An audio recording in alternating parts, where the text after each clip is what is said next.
To this story, 3 white police officers have won a discrimination claim after an employment judge ruled they were passed over for promotion because of their race. In a bid to improve the diversity of senior staff, a superintendent in the force was told to make it happen, quotes, by appointing an Asian sergeant to the rank of detective inspector, despite being warned about the legal risks of not holding a competitive process. Detective Inspector Phillip Turner-Robson, Inspector Graham Horton and Kirsteen Bishop, a custody inspector, brought the employment tribunal proceeding against Thames Valley Police, claiming to have been disadvantaged because of their race described as white British. The officers had worked with the force for between 19 and 26 years when they were blocked from applying for the role. The tribunal heard that, this is nearly 2 years ago, plans were discussed for a job advert for a detective inspector in the force's priority crime team in Aylesbury, Buckinghamshire. Hearing about the vacancy, Mr. Turner-Robson expressed interest.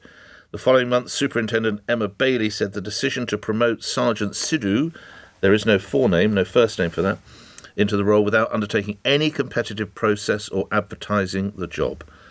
Employment Judge Robin Postle concluded the 3 white officers were directly discriminated against due to their race. It went beyond mere encouragement, disadvantaging those officers who do not share Sergeant Sidhu's protected characteristic of race and who were denied the opportunity to apply for the role. So what's gone wrong here?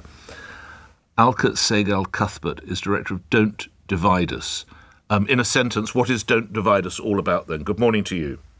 Good morning, Nick. Don't Divide Us is about ensuring a common sense approach to race issues is maintained and heard and defended in the public sphere.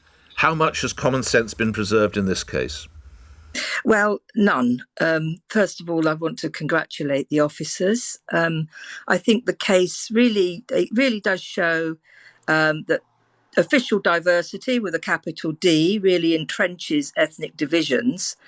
But it's I think it's deeper than that. There's more to it than just ethnicity, because this is a policy that basically it's an official policy, and we see it not just in the police, but across whole swathes of our society in social services, civil service, education, NHS.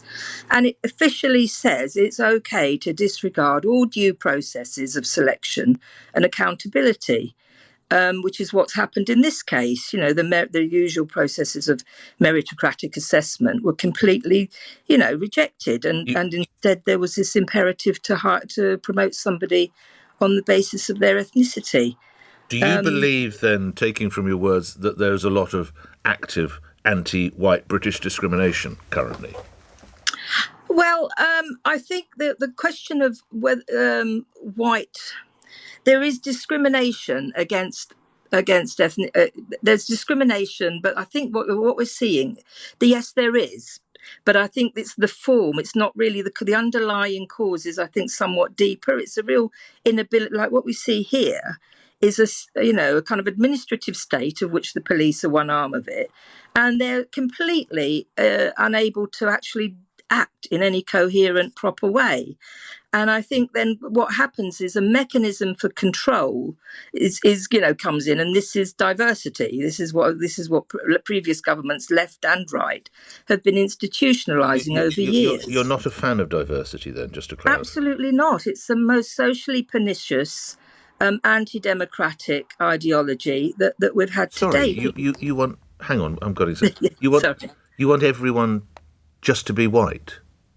No, I want everybody to be treated as a human being on their merits, as what they say and what they do. I see. So diversity in the workplace is what you have problems with. Is that what you're saying? That's right, yes. No, I would distinguish, but I am distinguishing between diversity, if you like, with a small d, which I think most people are pretty okay with by surveys and polls and just generally the way we get on of the time. I know previous riots. What we saw last week, I think, probably demonstrated that, didn't we? The counter-protests probably proved that point. Well, that's right. And people clearing up the morning after and just get, that's British, everyday, ordinary people way of life. But diversity with a capital D is poison. If we stay with policing, how important is it that a police force actually represents, looks like those it is seeking to police? No, I think that's reducing the question of representation to skin colour, and I don't think that's helpful.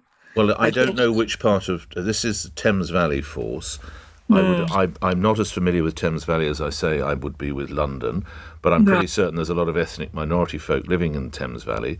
Surely, if you're the chief constable of Thames Valley, you're thinking, I've got to get a force that represents the people I'm trying to police. No?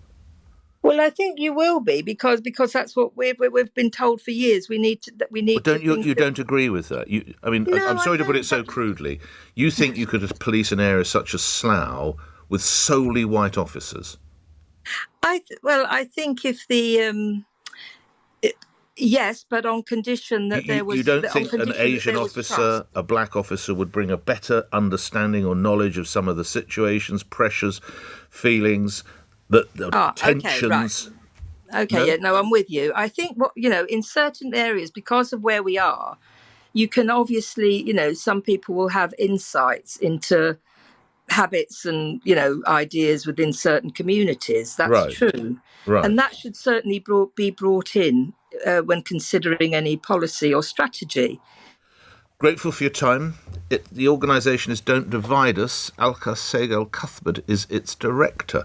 Already calls coming in on that. Just on the employment tribunal, the legal side of it, let's quickly speak with Jillian Howard, who's employment lawyer at Leighton's and joins me now. How much discrimination against, quotes, white British is there in the workplace that you're aware of? Good morning. Yes, good morning, Nick. Not much, let me just say. It is very rare that any employer will select an employee or promote an employee based on the fact that they're white, that they're not, as the Met calls it, VEM, visibly ethnic minority. Mm-hmm. So this case was all about indirect discrimination, which the indirect discrimination is where an employer puts a condition, for example, that you cannot be white, you have to be VEM, you have to be BAME. Yep. And an employer can justify indirect discrimination, in other words, having, for example, a height requirement, which they now can't do, which would indirectly discriminate against women, because women on the whole... You don't have to be a certain height to be a police officer now? No, you don't. They had to take that height requirement away because women are traditionally smaller than men. And you can't break it down on gender? I.e., male must be 5'9", women must be 5'2", or something like that. No, the police forces were told that having an indiscriminate height requirement was discrimination. So a load of jockeys, when they finish riding, could become police officers? Well, they could. We could have a load of jockeys as police officers. Oh, they could. And there's a riot, and you send a team of jockeys into a riot. How much sense does that make? That doesn't make any sense, because there have to be other qualifications and experience, or qualifications anyway, to become a police officer.